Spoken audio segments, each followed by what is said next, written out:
Okay, very good evening, good afternoon, good morning, everyone. Shubha Sayam, Shubha Prataha, Shubha Madhyamha. Let's begin today's session. I'm audible, right? Am I audible to everyone? Okay. Now, who will volunteer to recite the shlokas of yesterday? Yeah, Aditya and Anisha? Yeah, Adya. Okay, fine. All of you join your hands and close your eyes. Adya, Santosh, yeah. All of you join your hands and close your eyes. Yeah, we'll begin. Rest of you put your hands down. Yes, Adya. You're muted. Please unmute and recite.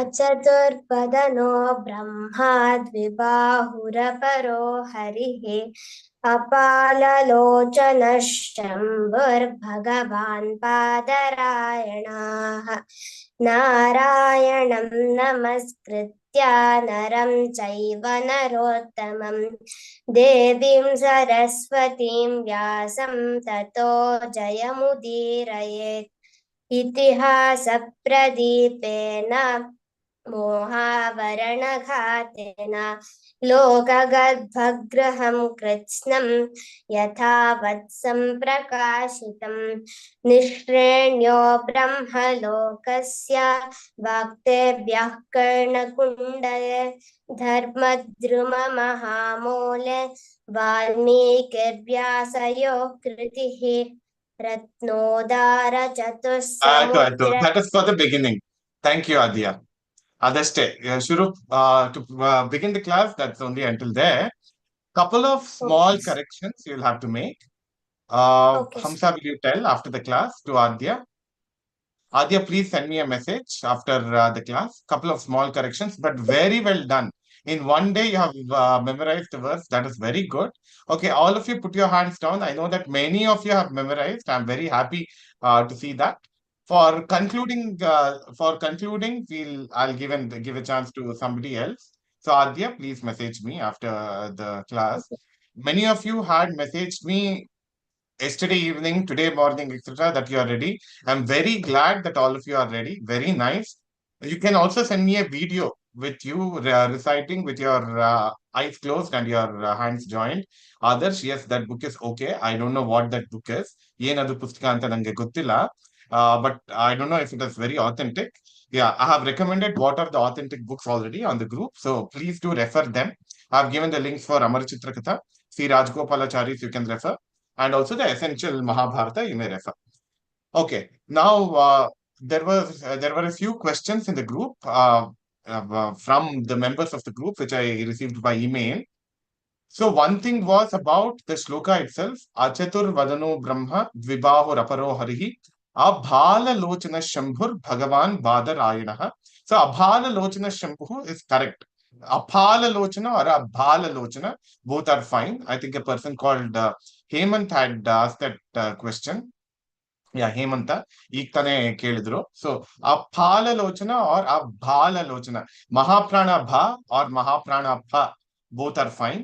Gauri, if you had sent Alpa Prana Bha, please change it. Abhala Lochana Shambhu, Bhagavan Bhadarayanaha. Uh, okay, all of you please stop sharing the whiteboard. I have a PPT to share. Yeah, Shilpa, yes. Okay. That's one thing. All of you put your hands down also. I'll give time at the end of the class for questions. If anybody has questions, we'll have time at the end of the class. Another question which was asked was Vyasa dictated the Mahabharata and Ganesha wrote it down. So this is what all of you have heard, right? But I told something else yesterday. What did I say? Vyasa taught the Mahabharata to four of his students. They were Paila, Vaishampayana, Jaimini, and Sumanta. And Vaishampayana narrated the entire Mahabharata to Janamejaya, who was performing the Sarpayaga, and Ugrashava Sauti, who was present during the Sarpayaga, heard the entire story and went to Shaunaka Maharshi, who was performing Dirgha Satra in Naimisharanya and narrated the Mahabharata. So that is what I had said. So this is whatever I said yesterday is what the original Mahabharata says. See, that is why I'm very particular about the books that you are going to refer. Please refer the books I have recommended on the group. Other books can be misleading. They may deviate from the original. Like many of you have rightly said, in many of the popular versions, what you have heard in from your grandparents or your parents in the Kannada language or in Telugu or in Hindi, etc., in many of the popular folklore versions, it is said that Bhagavan Vyasa recited or narrated the Mahabharata, and Ganapati, Ganesha, he wrote down the entire Mahabharata. This is true in the folklore. Folklore ಅಂದ್ರೆ ಜಾನಪದೀಯವಾಗಿ ಬಾಯಿ ಮಾತಲ್ಲಿ ಬಂದಿರುವಂತಹ ಕಥಾ ಪರಂಪರೆಯಲ್ಲಿ in the folklore, that is in the spoken word, this is true. Vyasa recited, Vyasa narrated, and Ganesha wrote it down. But the original Mahabharata does not say this. Okay, please remember the difference. The original Mahabharata says that Vyasa taught the Mahabharata to Paila, Vaishampayana, Jaimini, Sumanta, and Shuka. But the popular narratives say that Ganesha wrote it down and Vyasa dictated. Now, there are a few stories connected with this about Ganesha writing it down. So, Vyasa and Ganesha, both of them challenged each other. See, just listen to this. All of you put your hands down. We'll give opportunity at the end of the class for questions. Please don't raise your hand in the middle of the class. Put your hands down. Okay, so there are a few sub-stories connected with this, which we come across in the folklore itself. So there was a challenge with which Vyasa posed to Ganesha, and Ganesha also posed a challenge to Vyasa. Ganesha said that he does not want to pause even for a moment. Vyasa should go on dictating the story, and Ganesha wanted to constantly write. And Vyasa said, okay, I will go on dictating, but you must write down at the speed that I dictate. See, Ganesha is challenging Vyasa that you must never give me a pause. If you give me a pause, then I will go away from here. That is what Ganesha challenges Vyasa. Vyasa Maharshi tells Ganesha that you must constantly write, you must write down at the speed with which I dictate. Okay. So now, one other challenge was that Vyasa also told Ganesha, when I dictate, you must understand everything that you write down. Don't write down blindly. Don't be blind in taking dictation, but ensure that you understand every word I say. Okay. So then what Vyasa did was he started dictating one sloka after the other. And at some points in time, Vyasa wanted to think a little bit how to narrate the story, what kind of slokas should I write, what kind of slokas should I dictate. So Vyasa wanted to think a little bit. So when such situations came, what Vyasa did was he dictated very difficult slokas, which are called Kuta shlokas. He dictated what are called the Kuta shlokas to Ganesha. So Ganesha wrote down the Kuta shlokas, but then it took 2 or 3 minutes time for Ganesha to understand this Kuta shlokas. So when Ganesha was taking time to understand the shlokas, Vyasa got that 2 3 minutes gap. He started thinking a little more and started planning what else to dictate in the future. So when Vyasa wanted a break, see, ಅವನಿಗೆ dictate ಮಾಡಿ ವ್ಯಾಸ ಮಹರ್ಷಿಗೆ ಸುಸ್ತಾಗದಾಗ when he was tired of dictating and he wanted to think a bit, Vyasa Maharshi would dictate a Kuta shloka. A Kuta shloka is a very complicated shloka which took Ganesha also some amount of time to think and understand. So when Ganesha was thinking and he was not writing down, Vyasa also got 2 3 minutes of break to think and plan how to dictate the rest of the epic. So these Kuta shlokas are about 8,000 in number, they say, in the Mahabharata. So in the 1 lakh shlokas of the Mahabharata, these Kuta shlokas are about 8,000 in number.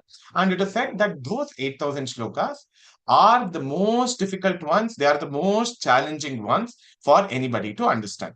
Okay, so there are 8,000 Kuta shlokas in about the Mahabharata, which runs to about 1 lakh shlokas. Now, I'm going to show certain pictures as I narrate the story. All these pictures, many of these pictures rather, are by an artist called MTV Acharya. I hope some of you would have read the Chandamama. Chandamama Kelidira, Yeldro. Have you read the Kannada, English, or Samskrita Chandamama? If not, just Google for it. Vivan, I see that you are nodding your head leftwards horizontally. That means you have not. So please Google for Chandamama. It has got fantastic stories. The stories are meant for children up till the age of 15, right? Very, very beautiful stories with very nice illustrations, with very nice images, with very nice paintings. It'll be very interesting for all of you to go through Chandamama. Chandamama is another very authentic source like the Amar Chitrakatha. Okay, MTV Acharya was a very great artist who made many illustrations. So this one is by MTV Acharya. There is another story connected with this. So when Ganesha came down to write the entire Mahabharata, he did not know what to use as the pen. Pen ಯಾವ್ದನ್ನ ಉಪಯೋಗಿಸೋದು and what to write on, he did not know. So then Ganesha broke his own tusk and started writing the Mahabharata, it is said. He made his own tusk as the pen to write down the Mahabharata. Right? See, there are many stories connected with why Ganesha is Ekadanta. All of you know that Ganesha is called Ekadanta, isn't it? Ganesha has got a tusk broken. One of the stories is that Ganesha threw the tusk on the moon because the moon once laughed at Ganesha. When Ganesha had come down to the earth and he had gone to one of the devotees' houses to consume the prasada which was offered by the devotee, Ganesha ate very nicely and he was going back to his house. Kailasa. Kailasa is in the northern part of India. So he had to go back to Kailasa on his Mushaka Vahana, that is the mouse. So while he was going on the Mushaka, he had a very protruding belly, stomach, right? He fell down from the rat and his stomach broke. And the moon, which was in the sky, it looked at Ganesha and started laughing. So Ganesha got angry, he broke his tusk and threw it at the moon. So that is when he became Ekadanta. That is one of the stories. And the moon was very proud of his own beauty. He said, Ganesha, you are so ugly looking. Look at my beauty. But just look at this. Ganesha threw his tusk at the moon, and that became a permanent black mark on the moon. See, what is this story trying to tell us? Don't look at another person and laugh at his appearance. If you have a person who is very fat in your class, don't laugh at them. If there's a person who is thin in your class, don't laugh at them. If there's a person who is short or whatever tall, don't laugh at them. Accept everyone as they are.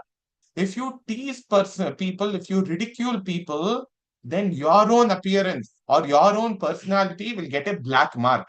So that is what happened to the moon, it is said. So that is one of the stories connected with why Ganesha became Ekadanta.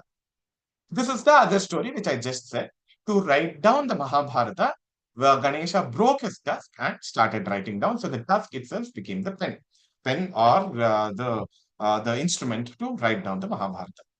Now there is another story related with Vyasa writing the Mahabharata. It is said that Vyasa Maharshi wrote the Mahabharata in a place called Vyasa Guha, which is near Badrinath. Have you all heard of Chardham Yatra? Chardham, four very important places in northern parts of India. Please remember this. If you have not heard it or if you don't know about it, please try to remember it hereafter. Please ask your parents to take you on such a trip as well. The four Char Dhama, four very sacred places in India. Char Dham refers to four. Char is four, Chatwari. Four sacred places in India. They are Gangottari, the place of origin of Ganga, Yamunottari, the place of origin of Yamuna, and Kedarnath, which is Shiva temple, and Badrinath, Badrinarayana, which is a Vishnu temple. Gangottari, Yamunottari, Kedarnatha, and Badrinatha. See, many people say Gangottari. It is actually Gangottari, the origin place, the place where Ganga starts, the place where Ganga starts to flow from. Gangottari, Yamunottari, Kedarnatha, and Badrinatha. These are the four dhamas, Char Dham, it is called. Okay. So near one of the Char Dhams, in close to Badrinath, there is this place called Vyasa Guha. All of you, when you go to Badrinath, whenever you go on a trip to Badrinath, make sure that you go and visit this Vyasa Guha. You'll have to walk a few kilometers from the Badrinarayana temple, then you come across this. This Vyasa Guha is located in front of the Saraswati River. See, there were three great rivers in India in the past. One is the Ganga, the other is Yamuna, the third is Saraswati. The Saraswati used to raise from the Himalayas and it used to flow throughout India and it used to join the Arabian Sea. The Arabian Sea in the past was called Sindhu Sagara. The Bay of Bengal was called Ganga Sagara. By the way, if somebody does not know this, please try to remember. The Arabian Sea in ancient India, it was called Sindhu Sagara. Bay of Bengal was called Ganga Sagara. See, Arabian Sea ಅಂತ ಹೆಸರು ಕೊಟ್ಟಿರೋದು the people who came from the west. The Arabians gave the name Arabian Sea. But the original name of Arabian Sea is Sindhu Sagara. It is in the west of India, like many of you might know. So the river Saraswati started from the Himalayas and it joined the ocean near Dwaraka. I hope many of you have heard of Dwaraka, which was the capital city of Krishna, Bhagavan Sri Krishna, right? It joined the ocean at Dwaraka. Anyway, so it joined the Sindhu Sagara at Dwarka. It joined the Arabian Sea at Dwarka. So this Vyasa Guha is located on the banks of the river Saraswati. When Vyasa was writing the Mahabharata, the river Saraswati was flowing through India. Today, the river Saraswati originates in the Himalayas, but it later on joins Ganga. It becomes a tributary of Ganga. But originally, it was a huge independent river which used to flow through India. So the river Saraswati was flowing here and it was gushing down. There was a large force it was making. So Vyasa asked Saraswati to be silent. So if you see right in front of the Vyasa Guha, the river Saraswati, which is very, very white in color, it flows very silently in the front of Vyasa Guha. Because Vyasa wanted to go into deep meditation, he wanted to do tapas and realize the Mahabharata and write it. So when he was performing tapas, he did not want any kind of disturbance. So he asked Saraswati river to be silent, and the river Saraswati flows very silently here in front of the Vyasa Guha. It flows for about 20 kilometers and joins an other river called the Alakananda at a place called Keshava Prayaga. Okay, try to remember all this. These are all very interesting and important geographical locations which are present in North India. Many of these are mentioned in the Mahabharata as well. The river Saraswati joins Alakananda river in a place called Keshava Prayaga. This is the Vyasa Guha, what you see here. It is inside here, sitting inside here, that Vyasa Maharshi is supposed to have dictated the Mahabharata or written the Mahabharata, dictated it to Ganesha. See, what you can observe here is that if you look at the top surface of the cave, it looks like ತಾಳೆಗರಿ ಒಂದ್ರ ಮೇಲೆ ಒಂದು ಆ ತಾಳೆಗರಿನ arrange ಮಾಡಿದಾಗಿದೆಯಲ್ಲ. Just look at the top portion here. The cave itself looks like a grantha. That looks like a set of manuscript leaves. So that is why it is believed that Vyasa wrote it from here. Okay, now we'll go into the story itself. We'll start off from the story of one of the ancestors of the Pandavas and the Kauravas. There was a king called, just a moment, Shilpa Aure, is there a way I can write here? There doesn't seem to be an option for me to write down the screen. On the picture, huh? Yeah, on the picture. I don't think so. Idu PowerPoint alla? Yeah. Okay. You might be able to if you go into non Okay. slideshow view. No problem. No problem. Okay. Yeah.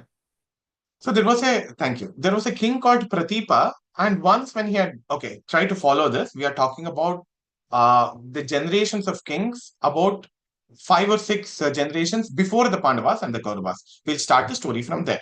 There was a very talented king, a very important king called Pratipa, who ruled the entire country of India, the entire country of Bharata, with his capital city at Hastinapura.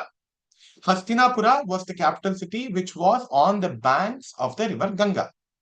Once when he was out hunting along the banks of the river Ganga, he came across a very beautiful lady who came and sat on his lap. And she wanted to marry the king Pratipa.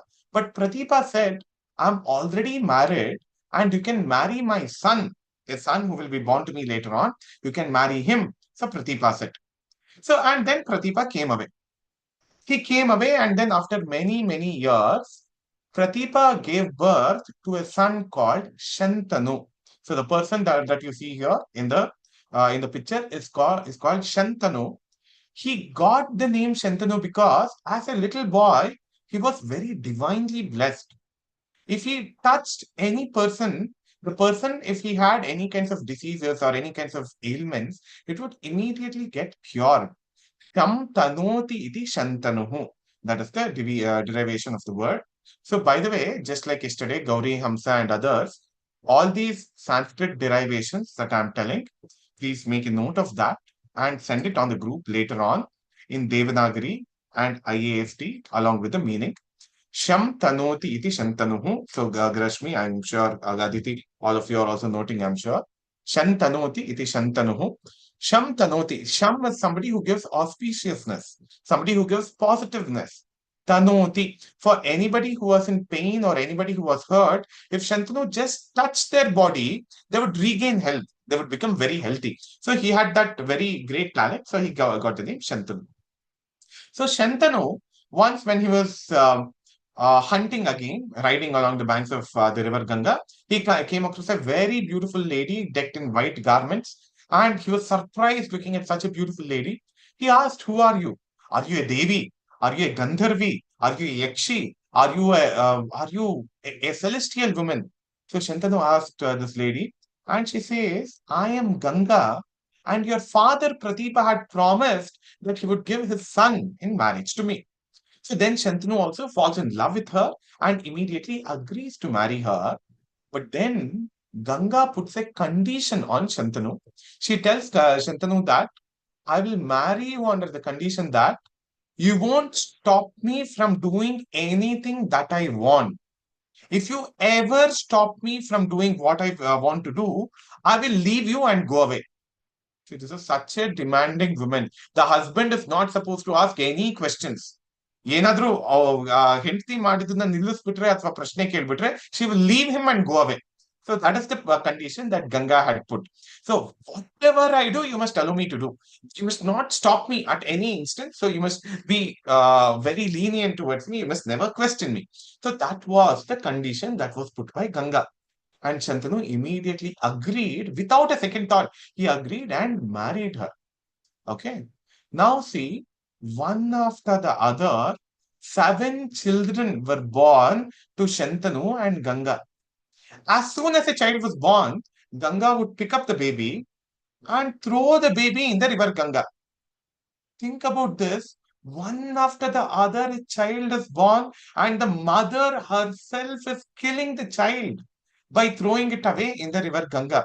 It was a very painful sight for Shantanu. Just a moment.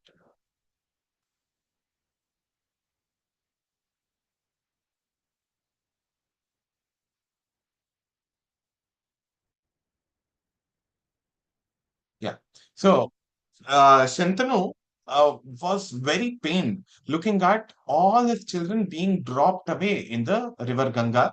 But then he did not even stop his wife because he was scared that if he stops his wife, she will go away from him. Just think about this. He is the king of Hastinapura. Shantanu is the king of Hastinapura. Can a king behave like this? Children who are born are going to be the future kings, right? They would be the successor to the throne. A child is born, the child is so precious, and the mother herself is throwing away the child, and Shantanu does not even stop the mother. So that happened 7 times. He was so much in love with Ganga that he was okay losing his children, but he was not okay with losing his wife, that is Ganga. So when the 8th child was born, Shantanu was very upset. Ganga was about to throw the child away into the river, but then Shantanu stops Ganga saying that no, no longer can you do this. Please tell me why are you doing this? You should not throw the child away. So then Ganga says, you have stopped me from what I wanted to do. Therefore, I will no longer stay with you. I will go away from here, she says, and takes the baby away from him and goes away. There are 2 versions of the story here. I'll tell both versions. According to one version, Ganga goes away, leaving the child with Shantanu. So Shantanu becomes the single father for the child. No mother, but only the single father. So that child gets the name Devavrata. Devavrata is the name of that child, the last child, the eighth child, which stays back with Shantanu. Another version of the story says that Ganga, when she went away, she took the child and went away. Look at Shantanu's fate. He lost his wife and lost his child both just because he asked a question.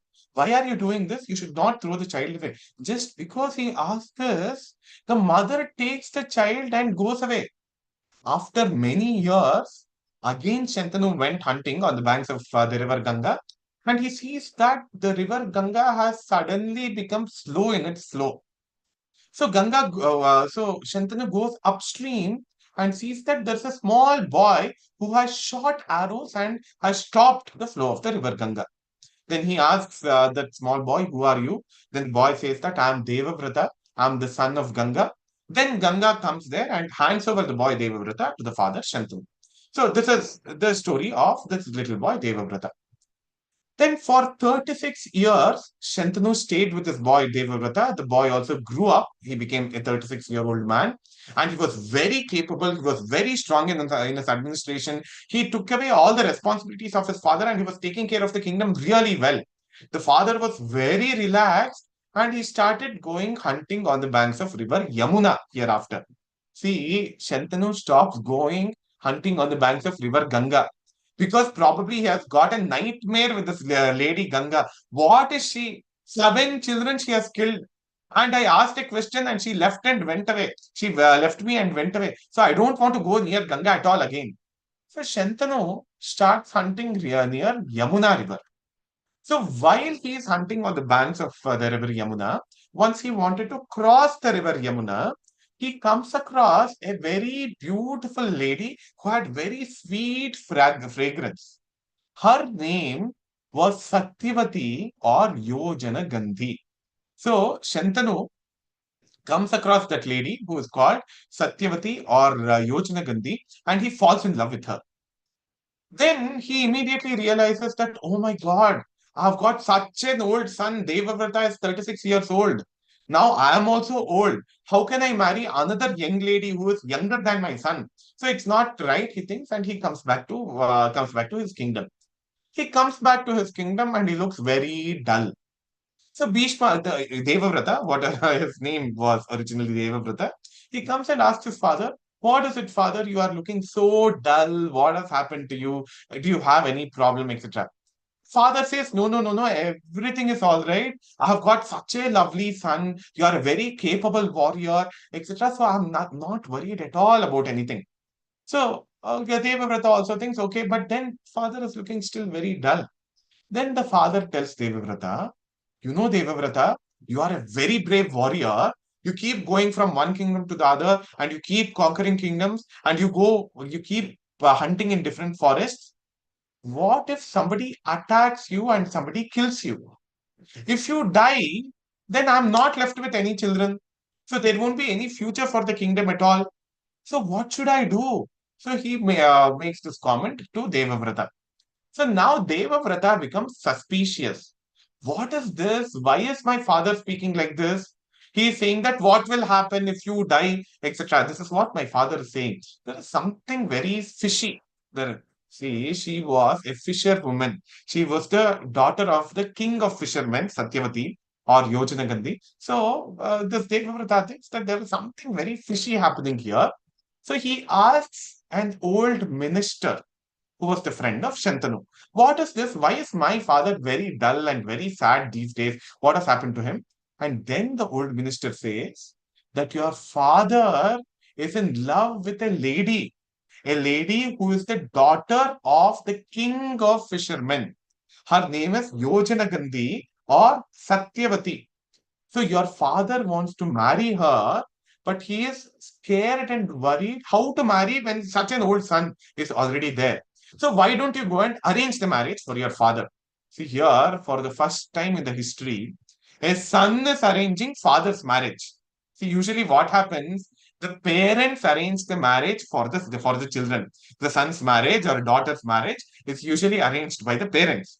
But here, the son comes to know that his father has a love affair with some lady, and the son Devavrata goes to Satyavati's father. Okay, please remember these names, very important characters.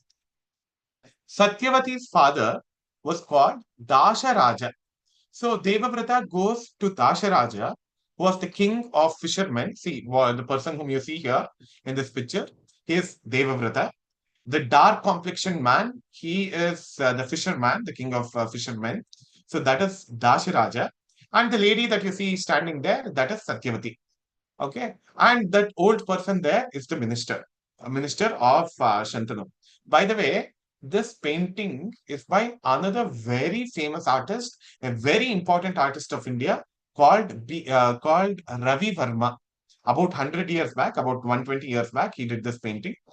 Okay. So Devavrata goes to Dasharaja and tells that I want to get your daughter married to my father. My father wants to marry your daughter, so please give your daughter in hand in marriage to my father. See, usually what happens, parents go to another set of parents' place and they say, give your daughter in marriage to my son. Here the opposite thing is happening. Give your daughter in marriage to my father. This is what Devavrata is asking. So now Dasharaja is very intelligent.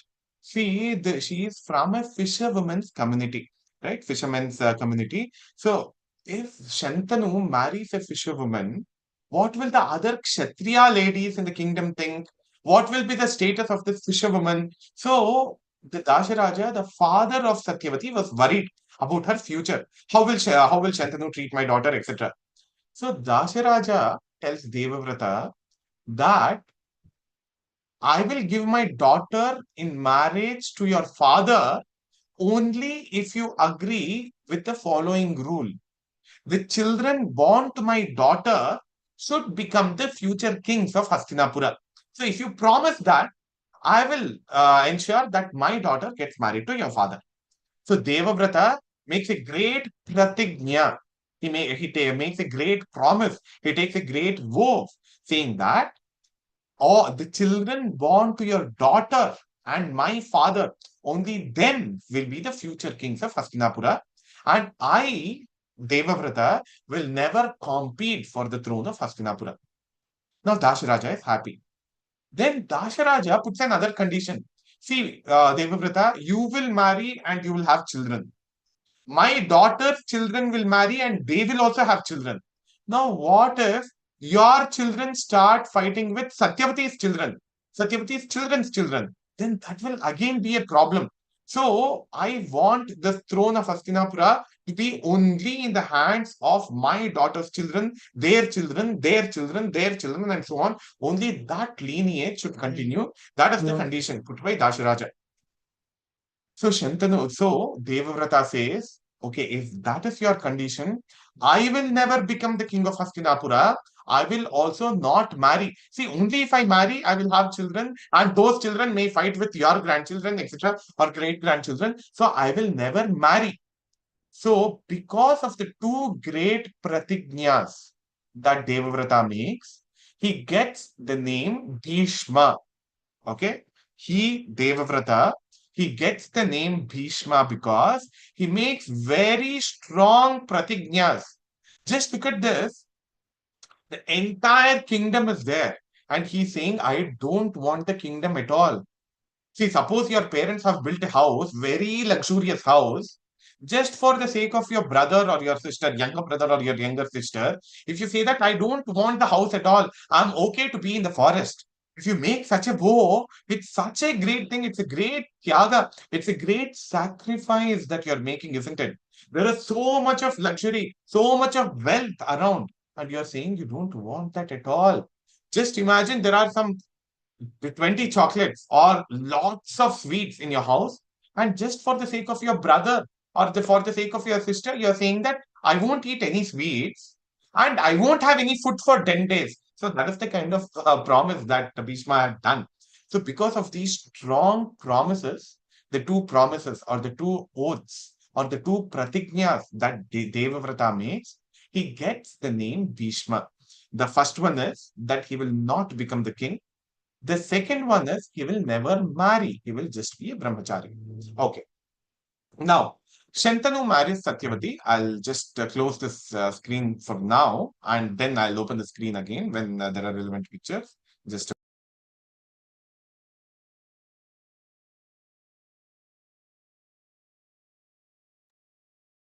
by the way, for the older people here in the group, I'm optimizing the story for children aged between 12 and 15. This has the story that I'm telling now, the Mahabharata has very, very deep meanings, especially for the older people. There is a lot of analysis that can be done on the story, the nature of the different characters, etc. We'll take that up maybe in an adults batch. We'll have a separate set of sessions for the older people. There we'll do much more deeper personality analysis and much more deeper political analysis. There is a lot of politics also behind this. Just one point here. Dasharaja, who requests or who demands that Satyavati, when she marries Shantanu, only her children should be on the throne. That shows how the fisherman community also wanted to come to power, how they did not want to get ignored. And also, a king may have multiple wives.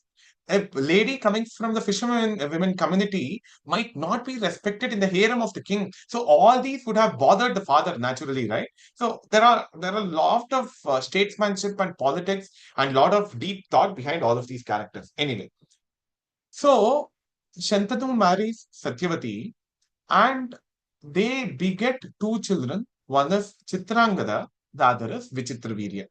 Two children are born, Chitrangada and Vichitravirya, to Shantanu and Satyavati. All of you please remember this and write it down. Shantanu gives birth to two children, Chitrangada and Vichitravirya. And soon Shantanu also dies.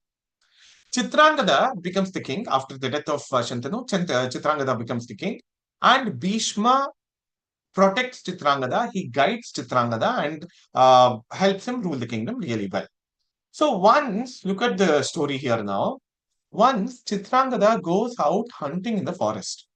When he's out hunting, he comes across the king of Gandharvas, whose name was also Chitrangada.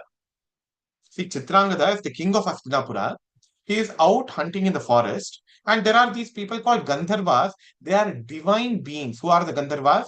The Gandharvas are divine beings who are very good at music and dance, and they are the protectors of the mountains and forests, etc.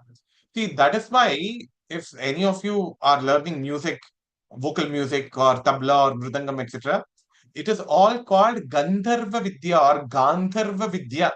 Gandharva Veda is the science of music. So Gandharvas were experts in music, dance, archery, etc. Painting, sculpting also they were very good at. So Chitrangada, the son of Shantanu, he is out hunting once in the forest and he comes across the king of Gandharvas called Chitrangada.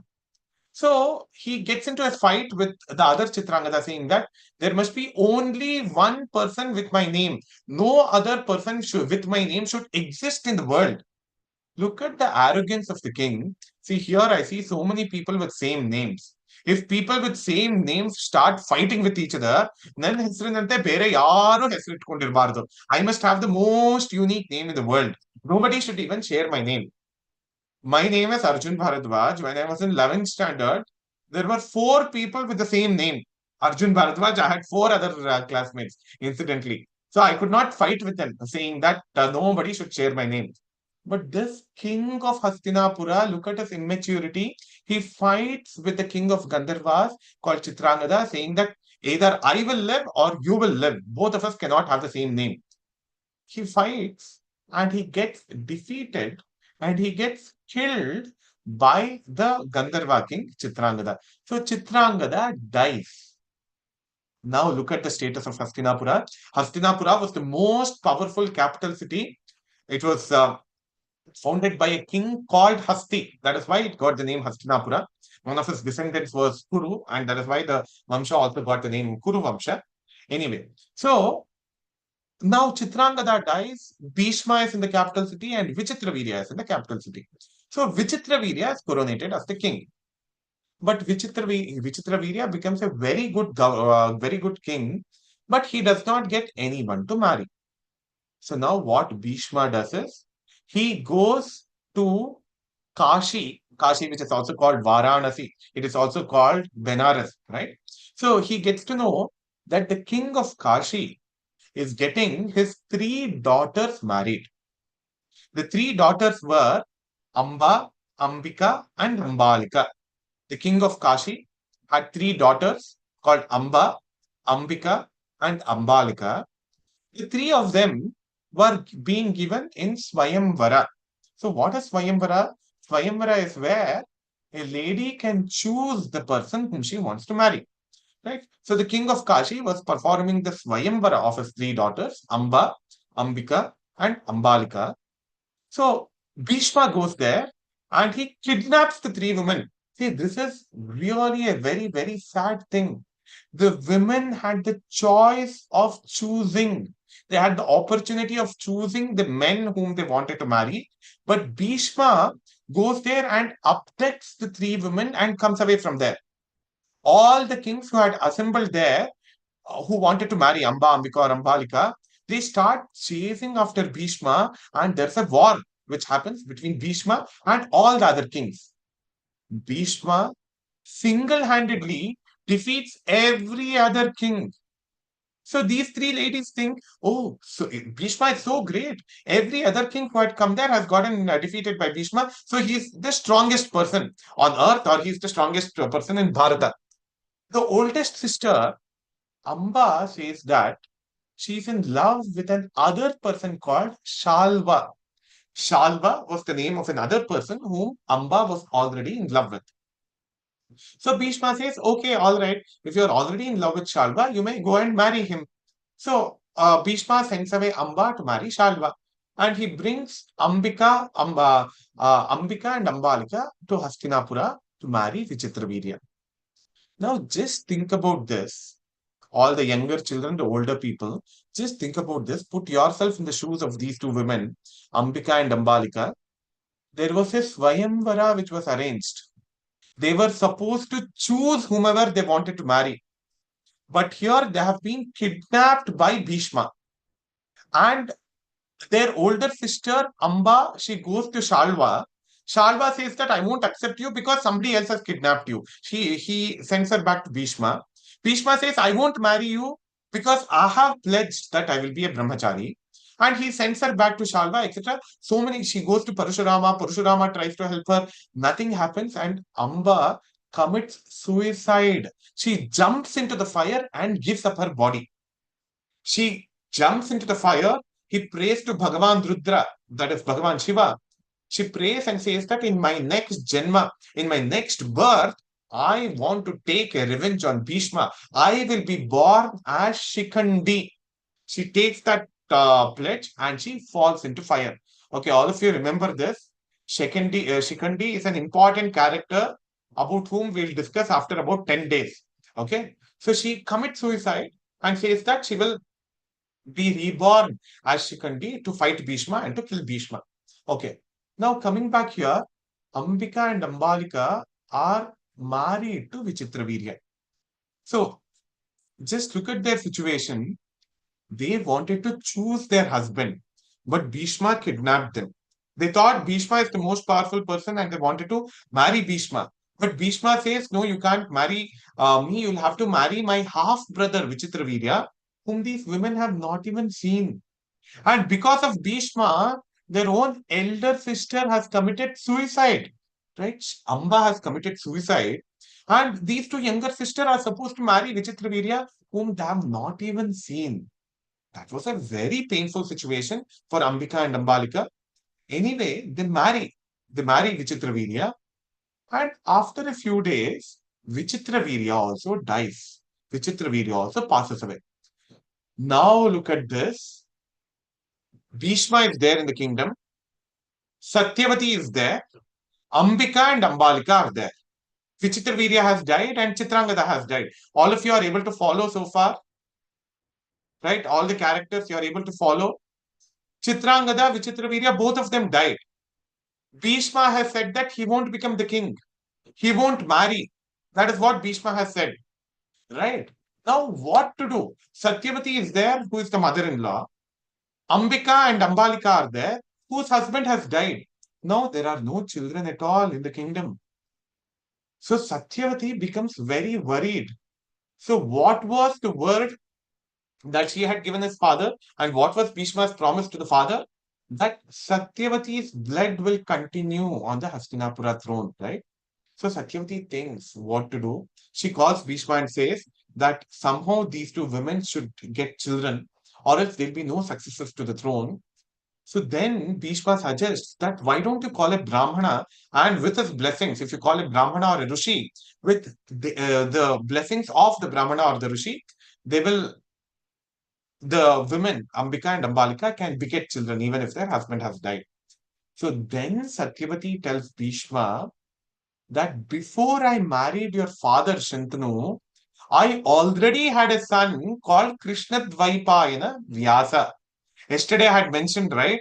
Krishna Dvaipayana. Krishna Dvaipayana was actually the son of Satyavati. He was born to Parashara. Parashara and Satyavati. Parashara was a Maharshi.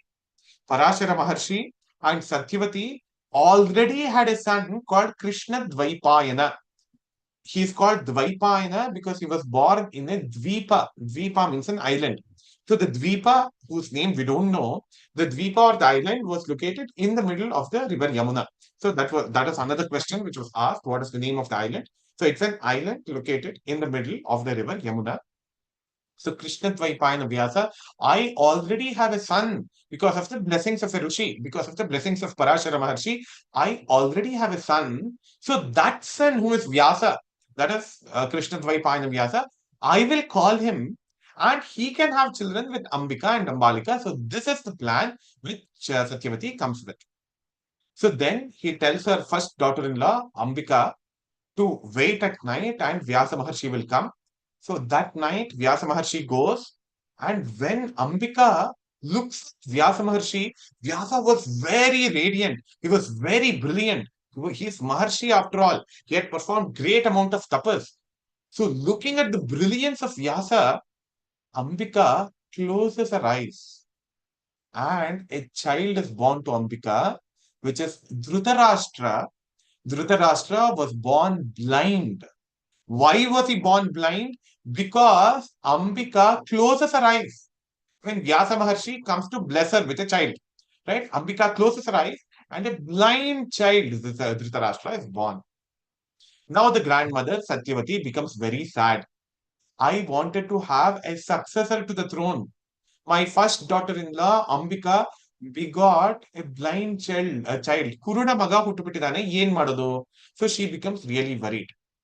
She asks her second daughter-in-law, who is Ambalika, to meet Vyasa. So Vyasa Maharshi goes to Ambalika. As soon as Ambalika looks at Vyasa Maharshi, looking at the brilliance of Vyasa Maharshi, Ambalika becomes pale. She loses all the blood for a moment. See, whenever you are scared or whenever you are amazed at something, you become pale.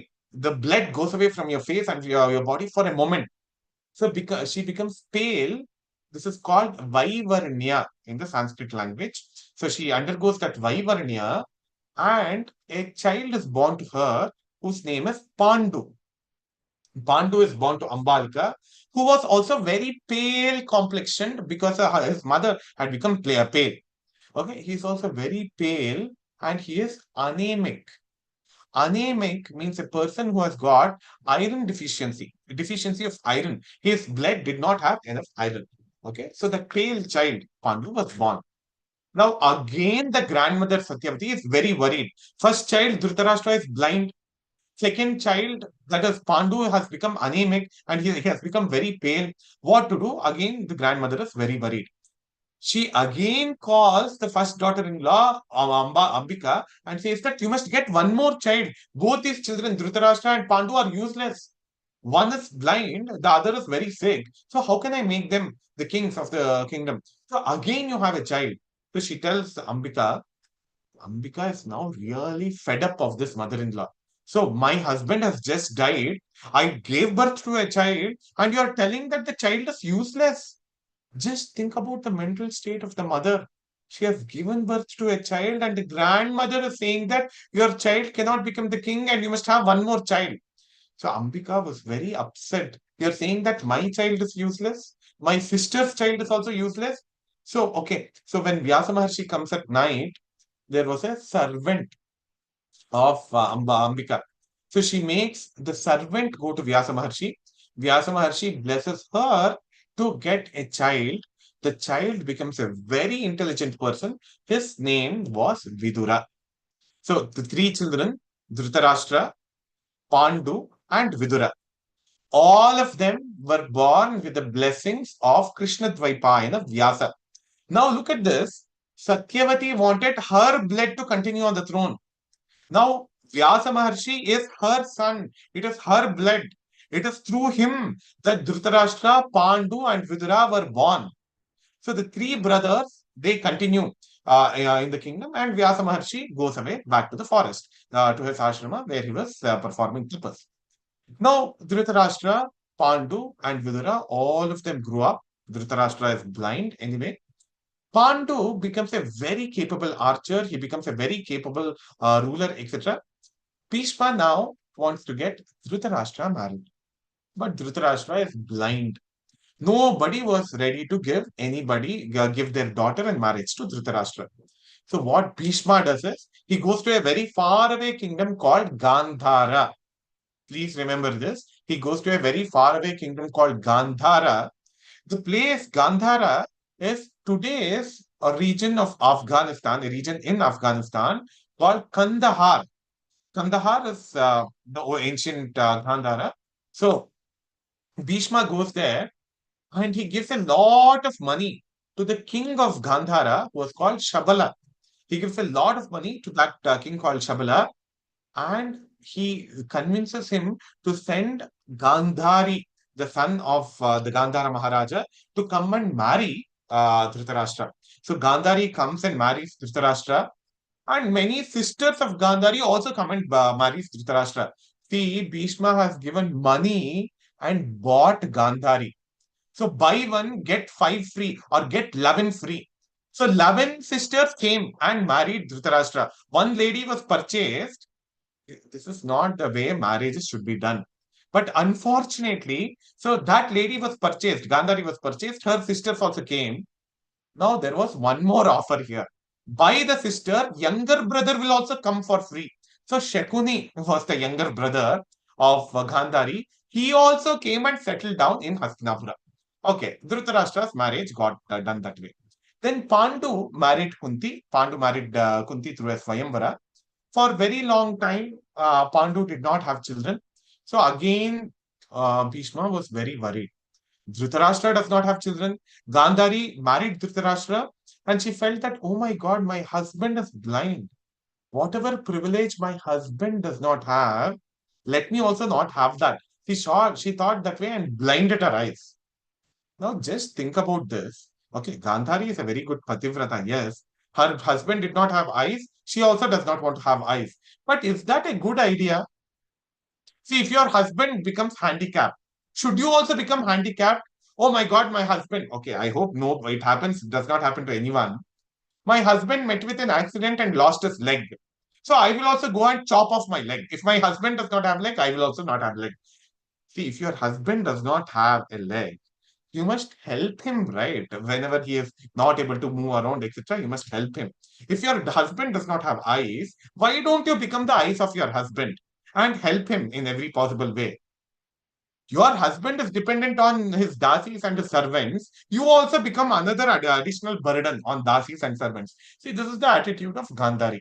She blindfolded herself, saying that I also don't want to see the world. Not a good idea anyway. So this is what happens. So now they did not have children. Pandu married Kunti. They also did not have children. Now Bhishma is again worried. See, Bhishma is a very good marriage maker. He is the ancient days Shadi.com. So what is the first marriage that he made? His own father's Shadi he arranged. His own father's marriage he arranged with Satyavati. Okay. Then Vichitravirya and Chitrangada were born. Then for Vichitravirya, he arranged marriage. How did he arrange the marriages? He went and kidnapped the women and got them married to Vichitravirya. Right? And Vichitravirya died. There again, no children. That is the problem. Now, that marriage was also a failure. Now, what did he do for his blind nephew, Dhritarashtra? He went and purchased Gandhari and came. There also in that marriage, no children. Kunti was naturally married to Pandu, but again, no children. So, lot of problems for Bhishma. So now again he comes up with an idea. Let me go and give a lot of money to the king of Madra, the king of Madra Desha. Let me go and give a lot of money and I'll bring his daughter in marriage to Pandu. So that lady's name was Madri. So Madri was married to Pandu as the second wife.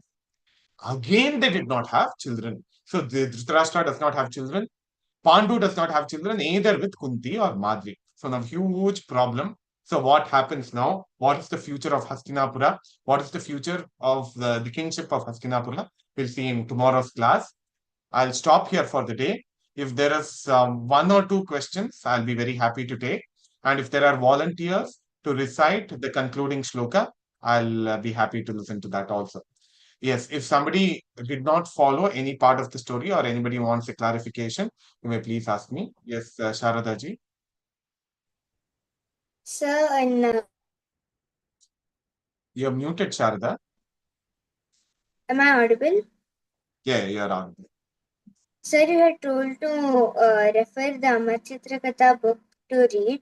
I read it yesterday, but you had told like Vyasa taught, like, firstly he taught his 4 students, and you told that he like dictated the Mahabharata to Ganesha. However, in the Amar Chitragatha book, both of them are present. Okay, very good.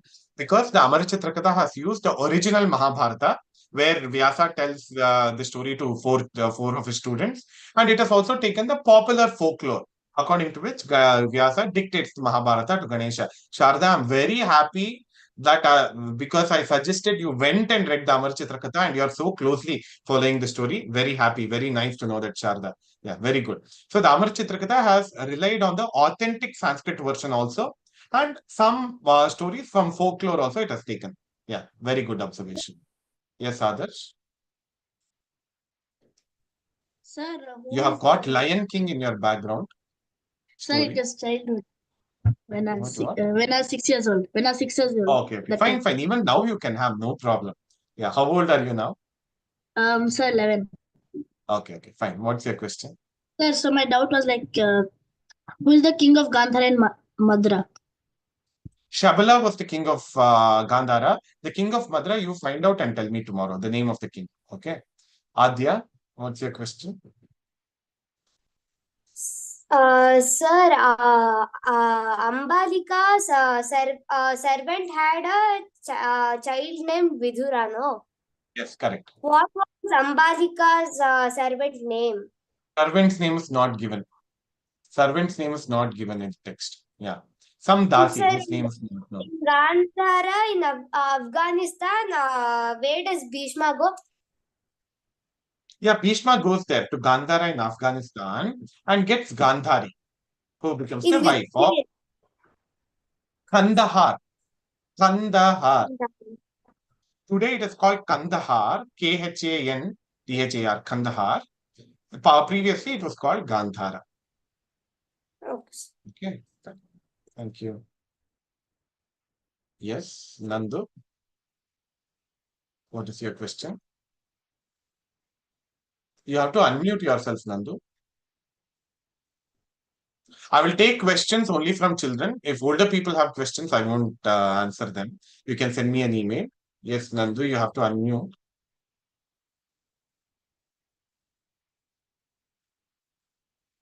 You are still muted. Okay, Samruddhi, you want to ask in the meantime? Sir, actually, I joined today to the Mahabharata class. You were telling about the shlokas that you are uploaded to the group. Can you please join to the group? Yeah, you can join the group. The shlokas are present on the group. And yesterday's recording, did you watch?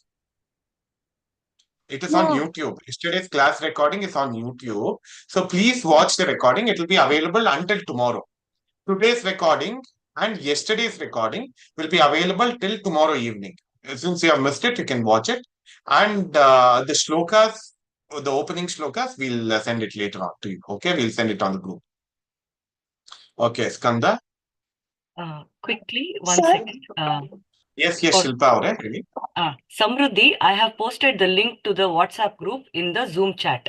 So use that link and join the group. Then you'll get the recording. Thank you. Yes, Skanda.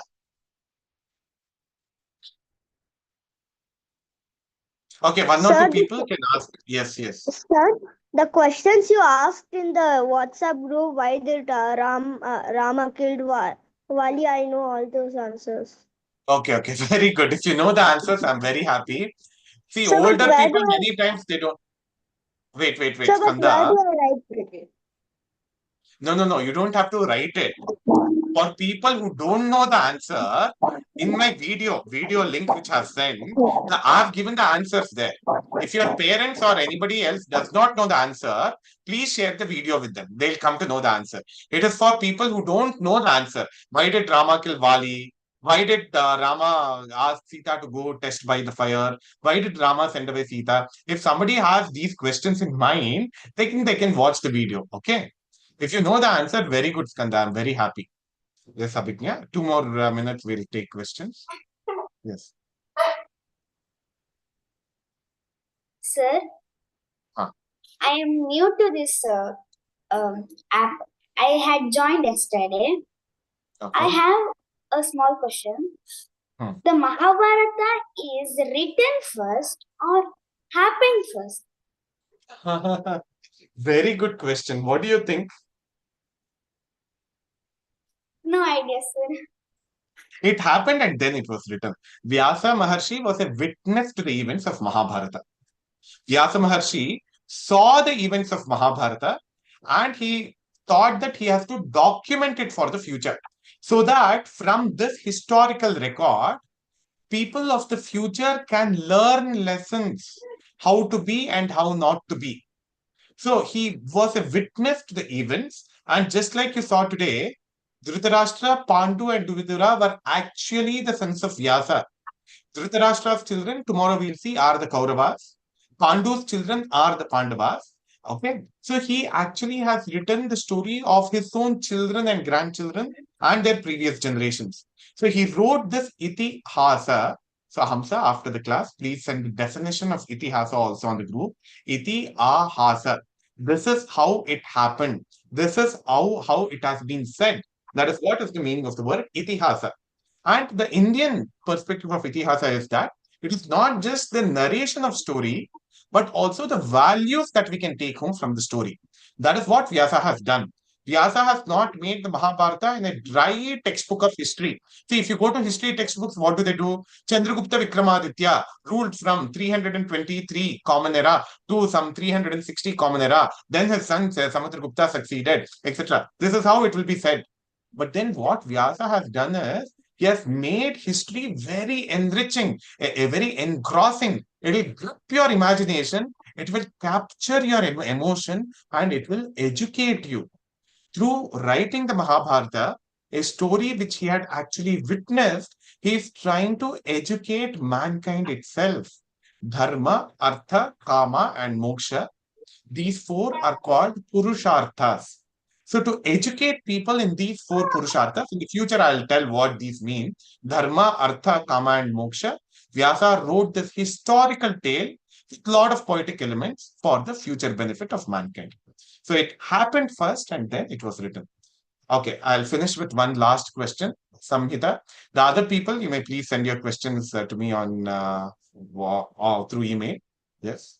Sir, so you told that Ganga threw her babies into the river Ganga. So, Yeah. like, why would she want to do that? Or how many kids did she have? So, why did she throw them into the river? Okay, so I'll just tell the story in brief. There are these deities called Ashtavasus. Okay, Vasus are devatas, they are like gods who take care of the earth sphere, they take care of the terrestrial sphere. These Ashtavasus, these 8 of them, were once cursed by the sage Vasishta, Maharshi Vasishta. They are all divine beings. They were cursed to be born as human beings. And then they asked, how will we get moksha? So that is when Vasishta Maharshi said that you will be born as children of Ganga, and when Ganga puts you back in the river Ganga, all of you will get moksha. So that is why the 7 children, they were put into the river Ganga to give them moksha. Actually, they were all the Ashtavasus. There were 8 Vasus who had taken a human birth to get moksha through Ganga. Okay, so you just understand in a simple way. This way, there is a story behind that also. Why did they get cursed? What was the mistake that they did, etc. Once you grow up after 3 or 4 years, you can read the essential Mahabharata itself, or the original Mahabharata itself. There you have an explanation. Why were they cursed and why did they have to be thrown? So 7 children were thrown by Ganga into the river, and the 8th child was Devavrata, who got the name Bhishma later on. Okay, we'll stop here for the day.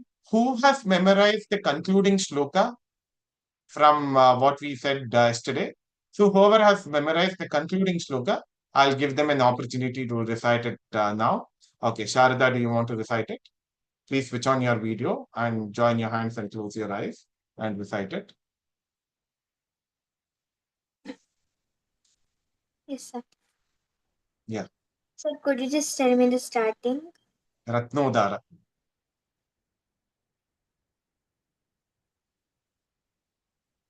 Ratnodara Chatus.